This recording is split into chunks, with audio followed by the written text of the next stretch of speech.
Feminism, the definition is equality for women, which when it started, like, women weren't allowed to vote, women weren't allowed to do most things that they can do now, which is why first and second wave feminism is, like, I respect the women who did that.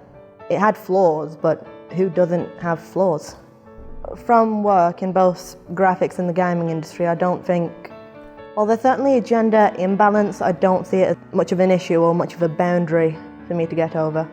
Because me being a woman, or my gender was only ever brought up as a joke, like, you're the only woman in the department, and honestly I was fine with that. I didn't ever feel like I had to call, like, gender boundaries, female, feminine issues, anything like that. Because while more men tend to go for the technology-based jobs, it's something women can do equally as well, because there's not as much lifting, there's not as much stuff they can't do because of the limitations of our gender.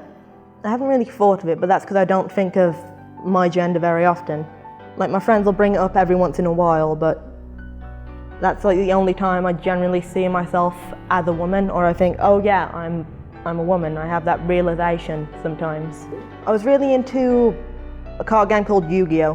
When I was younger, so I thought, you know what, I like this, maybe I can design my own game. And so I basically designed a carbon copy, because I was young at the time, I didn't see anything wrong with that. So I essentially put this game away, forgot about it for a little while, and when I was 14, like, I designed games on and off, casually. I just dug it back up again and went, you know what, this is a really good idea. And so many of the things have spawned off that, like horror games, RPGs. I'm designing an RPG now that's based on the card game. So that's essentially what got me into it. I've never known a time where I haven't been designing games in a way. Originally they actually wanted to put me in graphics, until I said, like, I would rather be in game design. And while it took me a little bit of time to, like, get started, get my confidence with the program, like, as soon as I found my footing, it went great. They gave me the name Mama Taylor because I was just checking around on everyone and helping people, like, with the stuff they didn't know how to do. They actually have me teaching some of the new people now, or newer people, or work experience people. I get a lot of respect at work for what I do. It's definitely more of a, like, endearing nickname.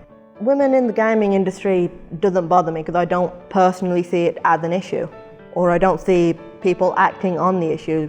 You see, I think it was 2 years ago now, it was, you couldn't turn on the radio without hearing, women in the gaming industry, why is there a lack of them? And I'm just like, because none of them are applying. Why is this even an issue? It just doesn't bother me. And there was a show on BBC that particularly made me mad. I think it was called Girls Can Code. And I was like, there's nothing stopping them. What is the big fascination with women in the gaming industry? I don't know why, it just really set me off. I don't think it's insulting personally, I think it's insulting that it's even an issue. If women are going to complain about being in the gaming industry, or the lack of women in the gaming industry, they should do something about it, they should join the gaming industry. I mean, that's not personally why I joined because it's something I love and it's something I enjoy doing, which is the reason I think that the lack of females in the gaming industry thing kind of insults me, because would they be joining because they like it, or would I be joining because I like it, or would they say I've joined because I'm a woman and therefore I'm a feminist and I'm therefore protesting or championing women in the gaming industry? Like, I'd rather women join anything. Anyone should join anything because they want to.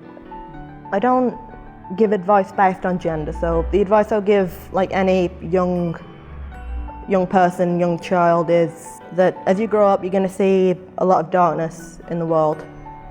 You're going to be scared, you're going to be angry, you're probably going to want to do some bad things to retaliate, but don't let that stop you from seeing, like, the joy in the world, the good in each other.